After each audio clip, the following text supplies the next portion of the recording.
Good morning, good afternoon, and good evening, everybody. Thank you for tuning in to another video. And we are just a couple of weeks, almost down to days, to when Dragonflight is going to be released. And this is when the changes could likely start heating up in terms of balancing towards classes and specs and their performance in PvE, PvP, and whatever else it may be.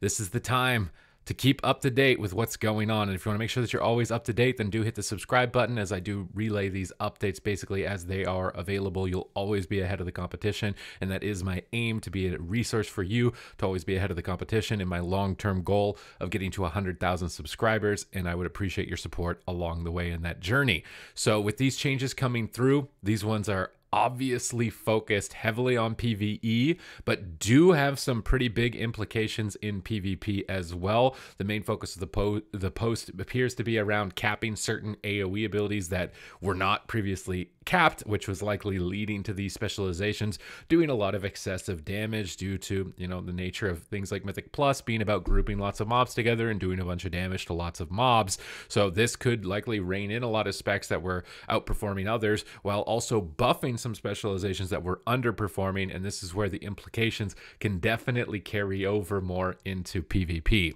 So let's get started. We're preparing a tuning pass that focuses on high target count situations based on data gathered from the Dragonflight beta. We're adding reduced damage beyond 5 to 8 targets to a number of AoE abilities, reducing the damage of a few spells and increasing the damage of others, with the intent of improving balance across specs in this damage profile. We'll be hotfixing these changes into the beta very soon, and we'll then apply them to the live game with scheduled weekly maintenance, which is Tuesday, November 22nd in this region. Death Knights, do the first one on the chopping block. What's going to happen to you?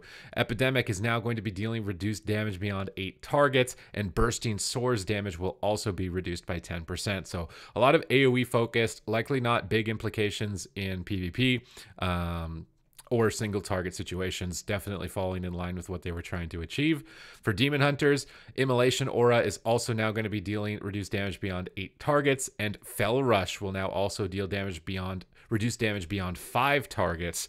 So another AoE cap reduction. Likely no implication in PvP, and obviously not single target. For Druids, for Feral Druids, Terror Open Wounds now will be dealing reduced damage beyond 5 targets. Now, this damage cap has existed for all previous abilities. It just seems like these might have been new ones or altered ones that are maybe slipped through, and they're just kind of nipping now in the back. And here's where we start to get to changes that have implications to the game as a whole. Marksmanship Hunter are going to be dealing 10% increased damage. This is something that they really needed, I think, in the game, at least as a whole. Correct me if I'm wrong for PvE, but definitely in PvP, you're very happy to see this. For survival, you're also going to be happily just getting 5% more damage. So definitely great there. Big wins. Mage, on the other hand, not so big wins, unfortunately for you. Frozen Orb damage has been reduced by 15%. And what's really tragic about Frozen Orb, at least in PvP, is that it was already pathetically weak. So, I mean, I guess whatever. It was pathetically weak, and it's just more pathetically weak than it was. It's not too big of a deal. Blizzard is now also going to do reduced damage beyond 8 targets. For Fire Mage, also some interesting changes here. Ignite damage going to be reduced by 12%, and then in compensation, your Master of Flames is going to increase your ignite damage by... Actually, no, sorry, no compensation. I misread this. This is just flat out nerfs to Ignite. I'm really sad to see this, just because I was really hoping that Ignite was going to become a playstyle for Fire Mage, especially in PvP, and this is a big change that likely removes any chance of that ever happening. So it kind of feels bad to be a mage at the moment, at least and especially in PvP, as a result of changes like this. So definitely a bit tragic, but there's other classes that are pretty awesome for you to check out, I guess. Yeah, maybe Arcane if you want to stick with mage. For Priest, we've got Shadow up next. Oh, what's going to happen with Shadow? I feel like this is a roller coaster of emotions when changes come through for Shadow Priest here. Mind Seer now deals reduced damage beyond 5 targets. We saw that coming. Psychic Link now causes Mind Blast, Mind Flay, and Mind Spike to deal 30 to 60% of their damage to all other targets affected by your Vampiric Touch within 40 yards, up from 15 to 30%. So really trying to encourage a Psychic Link build. I do wonder if that would leak over into PvP at all. I would feel like it would have a higher likelihood of becoming more viable there, but doubling this is also a really big change. So potentially more talent combinations available to you as a result of this. And you're obviously sad about the reduced damage, but it seems like everybody is equally getting reduced in that regard. For Assassination, Indiscriminate Carnage cooldown reduced to 45 seconds, down from 60. Someone who plays Assassination Rogue is going to have to update me on what Indiscriminate Carnage is.